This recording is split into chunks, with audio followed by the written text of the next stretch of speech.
എന്താണ് വേദസാരം? വേദം എന്ന വാക്കിന്റെ അർത്ഥം അറിവ് എന്നാണ്. അറിവ് എന്ന് പറഞ്ഞാൽ സ്വയം അറിയുക എന്നാണ് അർത്ഥം.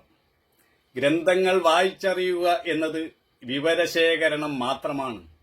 എല്ലാ ഗ്രന്ഥങ്ങളും കേവല സത്യത്തിനു നേരെയുള്ള വഴികാട്ടിയാണ്. എല്ലാ ഗ്രന്ഥങ്ങളും മുന്നോട്ട് പോവുക എന്നാണ് പറയുന്നത്. നേതി ഇതല്ല എന്ന് പറഞ്ഞ് അവനവന്റെ ഉള്ളിലെത്തിക്കാൻ ശ്രമിക്കുന്നു. ആ നിശബ്ദതയിലെത്തിക്കാൻ ശ്രമിക്കുന്നു. അനുഭവത്തിലൂടെ അറിയുന്നതാണ് അറിവ്. ജീവിതത്തെ വളരുവാനും പൂവിടാനും ഹർഷാതിരേകത്താൽ നൃത്തം ചെയ്യാനും സഹായിക്കുന്നതെന്തോ അതാണ് അറിവ്. ജീവിതത്തെ അതിന്റെ സബലീകരണത്തിന് സഹായിക്കുന്നതാണ് അറിവ്. അറിവാണ് ആത്മാവ്. എന്നാൽ അറിവിൽ തന്നെ അറിവില്ലായ്മയും ഇരിക്കുന്നു. ശരീരത്തിന് രോഗവും ബലഹീനതയും വരുന്നത് പോലെയാണ് അറിവില്ലായ്മ ആരോപിതമായി വരുന്നത്. തെറ്റിദ്ധാരണ പോയി ധാരണ വരുന്നതിനെയാണ് ജ്ഞാനം എന്ന് പറയുന്നത്. ആനന്ദമാണ് ആത്മാവിന്റെ സ്വരൂപ ലക്ഷണമായി പറയുന്നത്. ആത്മാവും ബ്രഹ്മവും രണ്ടല്ല. പ്രബുദ്ധനായിത്തീരുക എന്നതാണ് അറിവിന്റെ ലക്ഷ്യം.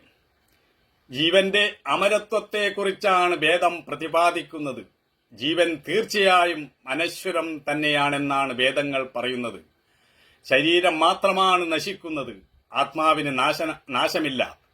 ജനന മരണമുണ്ട്, ഗമനവും ആഗമനവുമുണ്ട്, തുടർച്ചയായ പരിവർത്തനമുണ്ട്. പക്ഷേ ഇതിന്റെ എല്ലാം പിറകിൽ ജനിക്കാത്തതും മരിക്കാത്തതുമായ ഒന്നുണ്ട്. അതാണ് അസ്തിത്വം, ഉണ്മ. എല്ലാ മാറ്റങ്ങളുടെയും പിറകിൽ, എല്ലാ രൂപങ്ങളുടെയും പിറകിൽ രൂപരഹിതമായ ഒന്നുണ്ട്. അതാണ് നമ്മുടെ യഥാർത്ഥ വാസ്തവ സ്വരൂപം.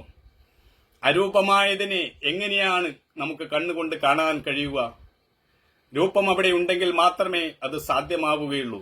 എന്തെങ്കിലും അവിടെ ദൃശ്യമായി തീരുമ്പോൾ നമുക്കതിനെ കാണാൻ കഴിയുന്നു. എന്നാൽ അദൃശ്യമായതിനെ എങ്ങനെയാണ് നമുക്ക് കാണാൻ കഴിയുക? അതിനെ എങ്ങനെയാണ് ഒരു വിഷയമാക്കാനാവുക? അദൃശ്യമായ അതിന്റെ സ്വഭാവം തന്നെ അതിനെ പ്രത്യക്ഷീകരിക്കുവാൻ സാധ്യമല്ല എന്നുള്ളതാണ്. അതെവിടെയാണ്, അതെന്താണ് എന്നൊക്കെ നമുക്ക് വിരൽ ചൂണ്ടി കാണിക്കാനാവില്ല. ദൃശ്യമായ ഏതെങ്കിലും ഒന്നിനു മാത്രമേ ഒരു വസ്തുവായിരിക്കാൻ കഴിയുകയുള്ളൂ. എന്നാൽ സ്ഥൂലമായ എല്ലാ വസ്തുക്കളെയും പരിവർത്തിപ്പിക്കുന്നത് സൂക്ഷ്മമായ ചൈതന്യമാണ്. ആ ചൈതന്യമാണ് നമ്മുടെ യഥാർത്ഥ സ്വരൂപം. ഉള്ളിന്റെ ഉള്ളിലേക്ക് ചെല്ലുക, സ്വന്തം ഉണ്മയെ അനുഭവിച്ചറിയുക. ഇതാണ് വേദങ്ങൾ നമ്മോട് ഉദ്ഘോഷിക്കുന്നത്. മാറ്റം പ്രകൃതിക്ക് മാത്രമാണ്. ഉണ്മ മാറുന്നില്ല. ഒരേ വൈദ്യുതി കൂറ്റൻ യന്ത്രത്തെ പ്രവർത്തിപ്പിക്കുന്നു, ഒരു ചെറിയ ബൾബിലൂടെ പ്രകാശിപ്പിക്കുകയും ചെയ്യുന്നു. എന്നാൽ വൈദ്യുതിക്ക് മാറ്റം വരുന്നില്ല.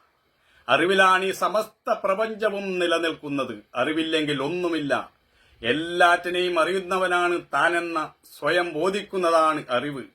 അപ്പോൾ തന്നിൽ നിന്നും വേറിട്ട് മറ്റൊന്നുമില്ലെന്ന് ബോധ്യമാകും. ആ അന്തർദർശനത്തോടെ വെളിയിലേക്ക് നോക്കുമ്പോൾ എല്ലാറ്റിനും പുതിയൊരു സൗരഭ്യമുണ്ടാവും എന്നാണ് വേദങ്ങൾ പറയുന്നത്. നമ്മുടെ വീക്ഷണമാണ് മാറുന്നത്. ലോകം അതേപടി തന്നെ ഇരിക്കുന്നു. പുഴകൾ ഒഴുകിക്കൊണ്ടിരിക്കുന്നു, പക്ഷികൾ പാടിക്കൊണ്ടിരിക്കുന്നു, പൂവുകൾ ഇതളിട്ടുകൊണ്ടിരിക്കുന്നു. എന്നാൽ ആന്തരിക വീക്ഷണത്തിന്റെ വെളിച്ചത്തിൽ എല്ലാറ്റിലും ആത്മചൈതന്യം ദർശിക്കാൻ കഴിയുന്നു.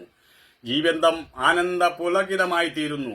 ഒരു വ്യക്തി തന്റെ ആന്തരിക ദർശനത്താൽ മാറ്റം വന്നു കഴിയുമ്പോൾ അയാൾ തന്റെ ഉൾക്കാമ്പിലെത്തുകയും ഏകബോധമാണ് ഈ പ്രപഞ്ചം മുഴുവൻ നിറഞ്ഞു നിൽക്കുന്നതെന്ന് അനുഭവിച്ചറിയുമെന്നും വേദം നമ്മോട് ഘോഷിക്കുന്നു.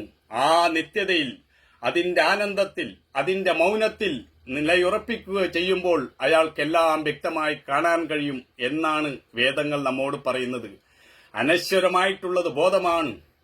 മൃതമായി പോകുന്നതാണ് ഭൗതിക വസ്തുക്കൾ. തിരമാല ഇല്ലാതാകുമ്പോൾ സമുദ്രം ഇല്ലാതാകുന്നില്ല. സമുദ്രം തന്നെയാണ് തിരമാല എന്ന് ബോധ്യം വരുന്നതാണ് അറിവ്. സമുദ്രത്തിൽ നിന്ന് വേറിട്ട് തിരമാലയ്ക്ക് നിലനിൽപ്പില്ല. വേദങ്ങൾ നമ്മിലേക്കു തന്നെ മടങ്ങിച്ചെല്ലുവാനാണ് പ്രേരിപ്പിച്ചുകൊണ്ടിരിക്കുന്നത്. വേദത്തിന്റെ സന്ദേശം അദ്വിതീയമാകുന്നു. വേദങ്ങൾ അറിവിലല്ല, അറിയലിലാണ് വിശ്വസിക്കുന്നത്. വെളിച്ചം ഉള്ളിലുണ്ടെന്ന് മാത്രമല്ല, നീ തന്നെയാണ് വെളിച്ചമെന്ന് ഉദ്ഘോഷിക്കുകയാണ് വേദങ്ങൾ. ആത്മസത്ത സ്വയം പ്രകാശമാണ്. അത് ബോധമാണ്.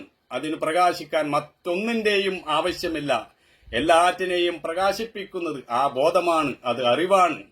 സകലതിനെയും ഒരാൾക്ക് സംശയിക്കാൻ കഴിയും, എന്നാൽ സ്വന്തം ആത്മസത്തയെ നമുക്ക് സംശയിക്കാനാവില്ല. ഒരാൾക്ക് തന്നെ സംശയിക്കാനാകുമോ? എന്തിനെയെങ്കിലും സംശയിക്കണമെങ്കിൽ സംശയിക്കാനാവാതെ ഒന്ന് ഉള്ളിലുണ്ടായിരിക്കണം. എന്താണ് ആത്മജ്ഞാനം? അവനവനെ കുറിച്ചു തന്നെയുള്ള ജ്ഞാനമാണ് ആത്മജ്ഞാനം. ഞാൻ ആര് എന്ന ചോദ്യത്തിന് വ്യക്തമായ ഉത്തരം കണ്ടെത്തുന്നതാണ് ആത്മജ്ഞാനം. തന്നെ മാറ്റി നിർത്തിയിട്ട് മറ്റെല്ലാ കാര്യത്തിലും അറിവ് നേടുന്നു. ഫലമോ ദുഃഖം മാത്രം. ഏതൊന്നറിഞ്ഞാൽ എല്ലാം അറിഞ്ഞതായി തീരുമോ? അതാണ് ആത്മജ്ഞാനം. ഉപരിതല സ്പർശിയായ അറിവല്ല നമുക്ക് വേണ്ടത്. ആഴത്തിൽ വേരൂന്നിയ അറിവാണ് നമുക്ക് ആവശ്യം. പുസ്തകജ്ഞാനമല്ല, അനുഭവജ്ഞാനമാണ് വേണ്ടത്. ഗ്രന്ഥങ്ങളിലല്ല സത്യമിരിക്കുന്നത്, അവനവന്റെ ഉള്ളിലാണ് ഇരിക്കുന്നത്. അത് കണ്ടെത്താൻ ആഴത്തിൽ ഊളിയിട്ടിറങ്ങണം. ഒരാൾ തന്നിലേക്ക് തന്നെ ആഴ്ന്നിറങ്ങുന്നതാണ് ധ്യാനം. താൻ ആരാണെന്ന് കണ്ടെത്തിയാൽ ജീവിതം പരമാനന്ദമായി തീരുമെന്നാണ് ഉപനിഷത്ത് പറയുന്നത്. അതിനെ കണ്ടെത്താൻ കഴിഞ്ഞില്ലെങ്കിൽ ജീവിതം ഒരു ഭാരം ചുമക്കൽ മാത്രമായി തീരും. ജീവിതത്തിന്റെ സംഗീതം ആസ്വദിച്ചറിയണമെങ്കിൽ ആത്മസത്തയിലേക്ക് ഇറങ്ങിച്ചെല്ലണം. ആത്മാവിനറിയണം. ഹൃദയത്തിന്റെ സംഗീതം ആസ്വദിച്ചാൽ മാത്രമേ ജീവിതം കൃതകൃത്യമായി തീരുള്ളൂ. അതിനുവേണ്ടി അവനവനിലേക്ക് തന്നെ മടങ്ങണം എന്നാണ് ഉപനിഷത്ത്, വേദങ്ങൾ നമ്മോട് പറയുന്നത്. അല്ലാതെ നമ്മുടെ സനാതനധർമ്മത്തിൽ അന്ധവിശ്വാസത്തെയും അനാചാരത്തെയും ഒരിക്കലും പ്രോത്സാഹിപ്പിച്ചിട്ടില്ല. നീ നിന്നിലേക്ക് മടങ്ങൂ, നീ ആരെന്നറിയൂ എന്ന് തന്നെയാണ് നമ്മളെ വേദങ്ങൾ ഉദ്ഘോഷിക്കുന്നത്. അതാണ് പരമമായ യാഥാർത്ഥ്യം. ആ പരമാർത്ഥത്തിലേക്ക് ഓരോ മനുഷ്യനും കടന്നു ചെല്ലുമ്പോഴേ ഓരോരുത്തനും കൃതകൃത്യനായി തീരുകയുള്ളൂ.